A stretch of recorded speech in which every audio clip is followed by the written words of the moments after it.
हमारी बस यहाँ पे पिछले 1 महीने से पूरे महाकुंभ के दौरान में इसी स्थान पे जो है और हमारा मुख्य उद्देश्य यहाँ आने वाले श्रद्धालुओं की परेशानियों को डायरेक्ट बड़े अस्पताल एम्स भोपाल और SGPGI लखनऊ तक पहुँचाने की है और साथ ही साथ उनको सही राय स्पेशलिस्ट डॉक्टर के द्वारा दी जा सके।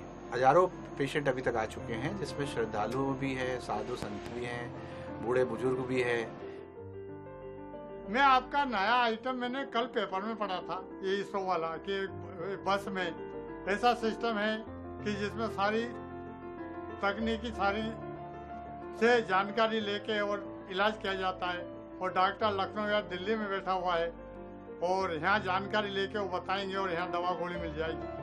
तो इसके लिए मैं ढूंढता भूखी माता के चौराहे पे आया हूँ। ये सिस्टम आपने देखा?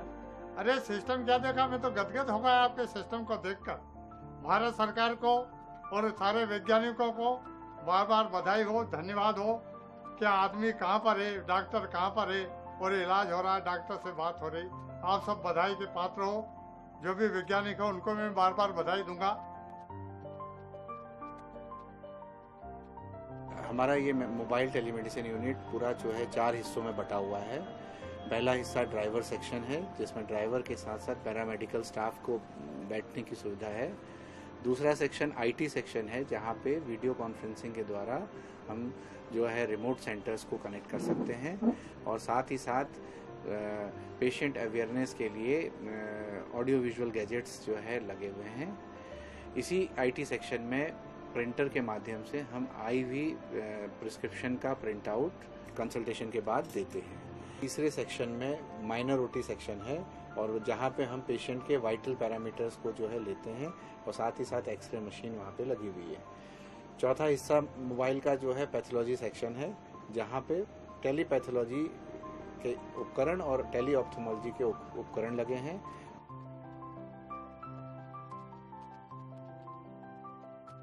मेला क्षेत्र में जो ये टेलीमेडिसिन की बस आपने लगाई है, ये एक बहुत ही अच्छी फैसिलिटी है। अभी मैंने इसको पूरा देखा और यानी मैंने ये एनालाइज किया, ये एक बहुत अच्छी सुविधा है और इसका और ज़्यादा प्रचार प्रसार होना चाहिए। वो यानी हर तरह का पेशेंट यहाँ पर आता है। सेहत में अमीर भी आते हैं, गरीब भी आते हैं। तो अगर यानी उसकी अफोर्डेबल कंडीशन नहीं है तो कम से कम उसको एक अच्छा इलाज मिल सकता है थ्रू टेलीमेडिसिन।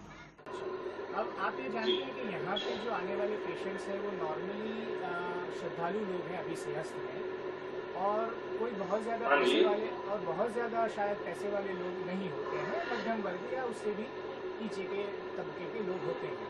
तो जब आप दवाई लिखते हैं उनके लिए तो आप क्या ध्यान रखते हैं?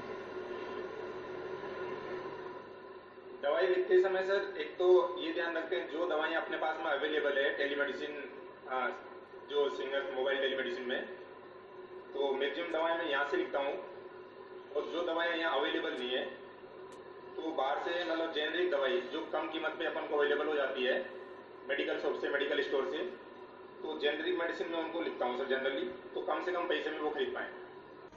वरिष्ठ स्तर पे भी डॉक्टर लोगों को ट्रेनिंग मिल जाए कि ये ऐसी मशीन लग रही है, ताकि वो निचले अपने अमले को भी इसके लिए गाइडेंस दे सके कि पेशेंट तो निचले डॉक्टर्स ही देखते हैं, तो ऊंची लेवल पे इसकी ट्रेनिंग मिल जाए कि ऐसी मशीन लगने वाली है तो इसका उपयोग ज़्यादा होगा।